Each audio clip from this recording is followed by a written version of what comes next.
দায়িত্বশীলদেরকে বলবো, আপনি আল্লাহর বিধান এই জমিনে কায়েম করার জন্য ইব্রাহিম নবীর ভূমিকায় অবতীর্ণ হন।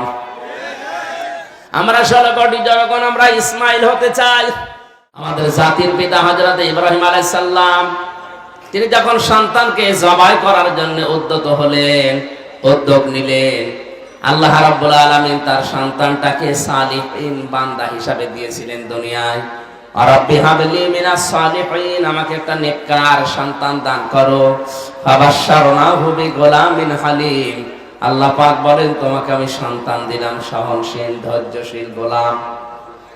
তিনি কেমন ধৈর্যশীল পেয়েছিলেন এই পরীক্ষা করার জন্য। সন্তানের কাছে অনুমতি চাইতে গেলেন যে আমি স্বপ্ন দেখলাম তোমাকে জবাই করছে, তোমার রায় বলো। প্রশ্ন আসতে পারে, ইব্রাহিম নবী আল্লাহর খলিল, বন্ধু, তিনি আল্লাহর বিধান পালন করবেন, সেখানে সন্তানের মতো একটা ছোট্ট মানুষের কাছে রায় নেওয়ার দরকার কি? জবাব হলো, তিনি যে দোয়া করেছিলেন, আল্লাহ তুমি আমাকে একটা নেককার সন্তান দাও, আল্লাহ জবাব হিসাবে দিলেন গোলামিন হালিম, এটা নেককার সন্তান শুধু না, সহনশীল সন্তান তোমাকে দিলাম। এটা কেমন সহনশীল, কেমন ধৈর্যশীল, এইটা বোঝার জন্য হযরত ইব্রাহিম প্রশ্ন করেছিলেন, সন্তান, আমি স্বপ্নে দেখলাম তোমাকে জবাই করছি, আসলে তুমি ধৈর্যশীল আল্লাহর বিধানের উপরে আছো কিনা, এটা কিন্তু আমি দেখতে চাই।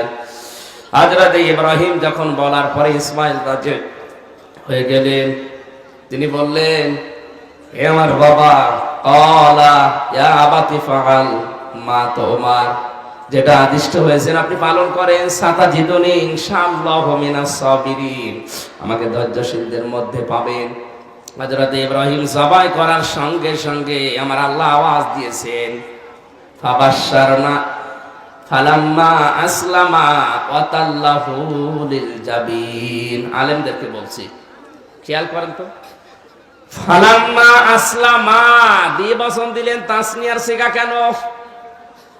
ফালাম্মা আসলামা ওয়াতাল্লাহু লিল জাবিন, দুইজনেই যখন আল্লাহর বিধান পালন করার জন্য এগ্রি হয়ে গেছে, রাজি হয়ে গেছে, আত্মসমর্পণ করেছে, তখন আমার আল্লাহ ডাক দিয়েছেন, অনাদাইনাহু আইয়া ইব্রাহিম ক্বাদ সাদ্দাকতা রুয়া ইন্না কাযালিকা নাজজিল মুহসিনিন।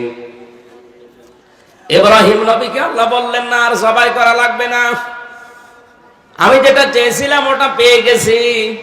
এখানে আমাদের শিক্ষার বিষয়, ফালাম্মা আসলামা তাসনিয়ার সিগা দিয়ে মহান আল্লাহ বলেন, আমার ইব্রাহিম ইসমাইল দুইজনেই যখন রাজি, তখনই আমি আল্লাহ তাদেরকে ডাক দিয়েছি। কি বুঝলেন এখান থেকে? আল্লাহর বিধান যদি এই জমিনে কায়েম করতে হয়, আল্লাহর হুকুম, আল্লাহর আইন, শুধুমাত্র আমরা যারা এই দেশে টুপি মাথায় দেই, নামাজ পড়ি, তারা চেষ্টা করলেই হবে না।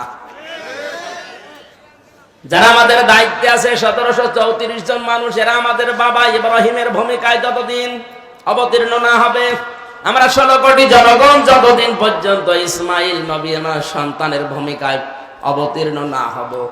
ইব্রাহিম নবী যদি বলতেন আমি আল্লাহর বিধান পালন করব, ইসমাইল যদি বলতেন না আমি জবাই হব না, কি করে করবেন করেন, আল্লাহর বিধান কায়েম হতো।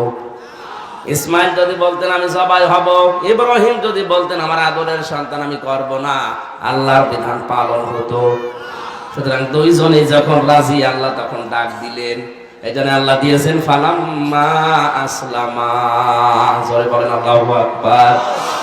এখান থেকে বাংলার জনগণকে যে মেসেজটা আমি দিতে চাই, আমি আবার বলছি, আপনি কিন্তু থাকবেন না, নতুন মানুষ এসে এই জায়গা চাষ করবে 100 বছর পর। সুতরাং আমরা যারা এখন দুনিয়াতে আছি, দায়িত্বশীলদেরকে বলবো, আপনি আল্লাহর বিধান এই জমিনে কায়েম করার জন্য ইব্রাহিম নবীর ভূমিকায় অবতীর্ণ হন।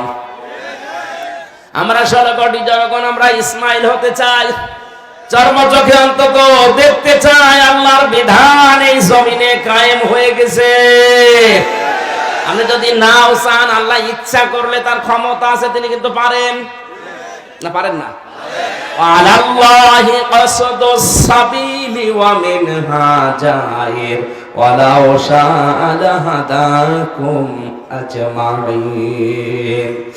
পৃথিবীতে বহু অসংখ্য বাঁকা রাস্তা তৈরি হয়ে আছে, এর ভেতরে সোজা রাস্তা বলে দেওয়ার দায়িত্ব আল্লাহ। আল্লাহ যদি ইচ্ছা করেন সবাইকে হেদায়েত দিয়ে এক রাস্তায় আসতে পারেন, করেন না কেন? তিনি তো পরীক্ষার জন্য আপনাকে পাঠিয়েছে, আপনাকে পরীক্ষা দিয়ে পাশ করে ওই দলে যোগ দেওয়া লাগবে। পরীক্ষার সব সহজ বিষয়গুলো, প্রশ্নের উত্তরগুলো আমি সব বলেই দিয়েছি যে এইভাবে পরীক্ষা আসতে পারে। আল্লাহর ক্ষমতা আছে, ক্ষমতা প্রয়োগ করারও ক্ষমতা আছে। শুধু ক্ষমতা নিয়েই বসে নেই, ক্ষমতা প্রয়োগ করতেও পারে। কথা বলেন না কেন? বাংলাদেশে এখন অনেকেই ক্ষমতায় আছে, কিন্তু ক্ষমতা প্রয়োগ করার মতো কোনো ক্ষমতা নেই। যেমন ইঞ্জিনিয়ার সাহেব, কথা বলছেন না, ওনার ক্ষমতা আছে কিন্তু ক্ষমতা প্রয়োগ করার ক্ষমতা হারিয়ে ফেলতেছে। না, ওনার কিন্তু ক্ষমতা আছে, উনি এখনো ক্ষমতায় আছে, এখনো এমপি, কিন্তু ক্ষমতা প্রয়োগ করার ক্ষমতা নেই। কিন্তু আমার আল্লাহ তো এরকম না। এক কথা বলি না কেন? ওনার ক্ষমতা আছে, ক্ষমতা প্রয়োগ করারও ক্ষমতা আছে। উনি ইচ্ছা করলে আপনাকে জোর করে হলেও নামাজ পড়াতে পারে। একটা লোক বলেছিল, হুজুর আমি নামাজ পড়বো না। কেন? কারণ ওই যে ওযু করা লাগে। এই শীতের সময় ফজরের সময় ওযু করা খুব ঝামেলা। আপনি যদি নামাজ আমারে পড়তেই বলেন, আমি নামাজ পড়তে রাজি আছি, কিন্তু ওযু ছাড়া। আমার আল্লাহ পাক তাকে ওযু করাবেন। ফজরের নামাজের আযান যখন দেয়, তখন ওর শরীরের ভেতরে বিভিন্ন জায়গায় চুলকানি আরম্ভ হয়েছে। যেখানে চুলকায় ভালো লাগে, যেখানে চুলকায় ভালো লাগে, কতক্ষণের করা চাই। ওর খাদেমকে বলছে, এক কাজ করো, আমার শরীরে এই পানি নেকড়া দিয়ে ভিজিয়ে, তেনা দিয়ে ভিজিয়ে, কাপড় দিয়ে আমার শরীরে ডলা দাও। যেখানে ডলা দেয়, যেখানে খুব আরাম লাগে, ভালো লাগে, ভেজা কাপড়ের টানা নেকড়া কাপড় দিয়ে ডলতে ডলতে যে সমস্ত জায়গা ওযু করতে ধৌত করা লাগে, সব জায়গা প্রায় শেষ।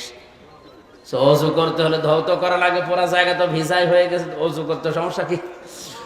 আমার আল্লাহ যদি কাউকে চায়, জোর করে হলেও ইসলাম মানাতে পারে, কিন্তু এটা আল্লাহর নেছার না।